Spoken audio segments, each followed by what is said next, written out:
मित्र चाहिए या फिर इत्र चाहिए, इस विषय को लेकर हम लोग मनन चिंतन करेंगे।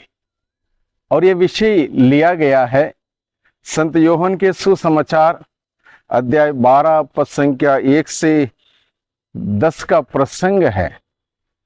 इस प्रसंग में हम लोग देखते हैं मरियम नाम की एक महिला बहुमूल्य इत्र लेकर आती है। इत्र लेकर प्रभु के चरणों को विलेपित करती है।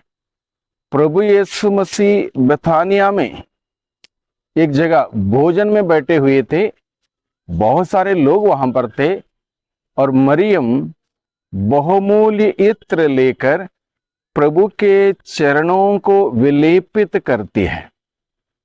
वहां पर प्रभु का एक मित्र था, प्रभु का मित्र यूदस भी वहां पर था।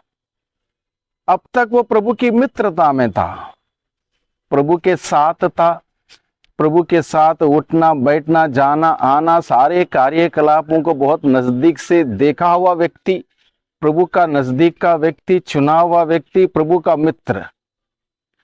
और इस मित्र ने जब इस इत्र को देखा, प्रभु के इस मित्र ने मरियम ने लाया हुआ इस बहुमूल्य इत्र को देखा, उसके मन में एक ख्याल आया कि मुझे अब से ये मित्र नहीं चाहिए बल्कि इत्र चाहिए।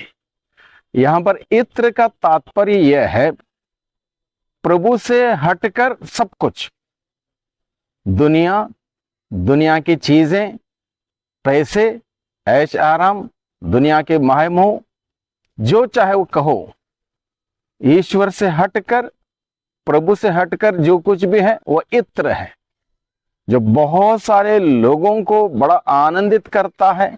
लोग खुश हो जाते हैं, उसी में खो जाते हैं, उसी में समा जाते हैं, उसी में जीते हैं।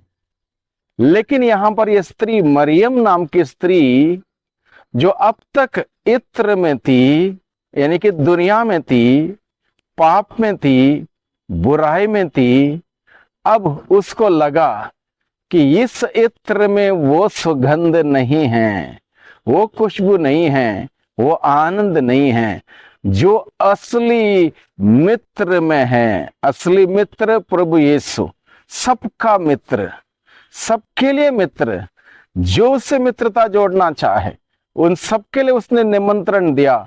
मैं तुम्हें सेवक नहीं कहूंगा, मैं तुम्हें मित्र कहूंगा। खुला इनविटेशन, खुला निमंत्रण उसने सबको दिया, ताकि मेरे पास आओ, मेरे साथ अपने मित्रता जोड़ो, मित्रता में रहो और आनंदित रहोगे। जो आनंद, जो शांति मैं तुम्हें दूंगा, दुनिया नहीं दे पाएगी, दुनिया की चीजें नहीं दे पाएंगी। तो इस मित्र ने निमंत्रण दिया, और इस निमंत्रण को समझते हुए, ग्रहण करते हुए, ये स्त्री जो अब तक इत्र के साथ दुनिया के चीजों में, माया-मोह में आनंद मना रही थी, उसको प्रभु के चरणों में रखती है, समर्पित करती है। और मुझे अब से ये नहीं चाहिए, भले ही ये 300 दिनार का है, आज के वर्तमान समय में 70 या 80 हजार रुपये का कीमत का है, मुझे नहीं चाहिए, चाहे कितने भी कीमत का क्यों ना हो, मुझे नहीं चाहिए ये।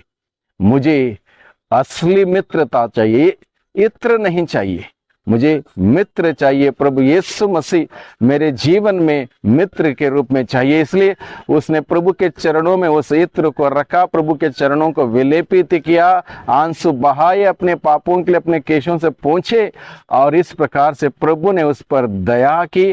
प्रभु ने उसका चाहत पूरी की।